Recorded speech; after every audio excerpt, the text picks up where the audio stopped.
బ్రహ్మర్షి కంచి రఘురాం గారు ధ్యానాన్ని ఉద్యమంగా మార్చి తిరుపతిలో ఆధ్యాత్మిక చైతన్యానికి చిరస్థాయి పునాది వేసిన మహోన్నత సేవామూర్తి బ్రహ్మర్షి కంచి రఘురాం గారు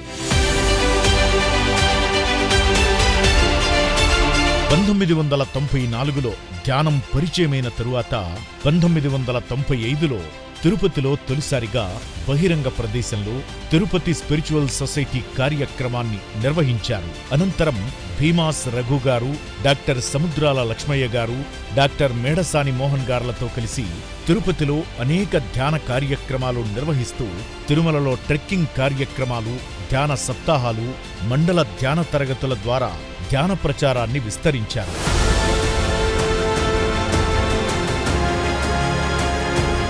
పంతొమ్మిది 1999లో పత్రిజీ సూచనలతో పిరమిడ్ పార్టీ ఆఫ్ ఇండియా రిజిస్ట్రేషన్లో కీలక పాత్ర పోషించారు. పత్రిజీతో కలిసి ఎన్నో కైలాస మానస సరోవర యాత్రలు నిర్వహించి ఆయన చేతుల మీదుగా ధ్యానరత్న, ధ్యానర్షి, బ్రహ్మర్షి బిరుదులను అందుకున్నారు. 2004లో ధ్యానామృతం 24 ఎపిసోడ్లను దూరదర్శన్ ద్వారా ప్రసారం చేయించారు. పత్రిజీ షష్ఠిపూర్తి 25వ రజతోత్సవాలను ఘనంగా నిర్వహించి వెండి కిరీటాన్ని సమర్పించారు.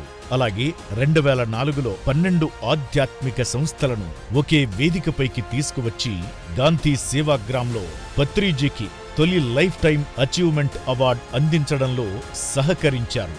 జీవామృతం మ్యాగజైన్, ధ్యానోదయం హ్యాండ్బుక్, కూర్చో కళ్ళు మూసుకో పుస్తకాలను ప్రచురించి విస్తృతంగా పంపిణీ చేశారు. పత్రిజీతో చివరి వరకు అనేక కార్యక్రమాల్లో పాల్గొన్న ఆయన 2023లో సహస్ర గృహ ధ్యాన పరిచయ ప్రాజెక్టు ద్వారా తిరుపతిలో 1000 ఇళ్లలో ధ్యాన తరగతులు నిర్వహించారు.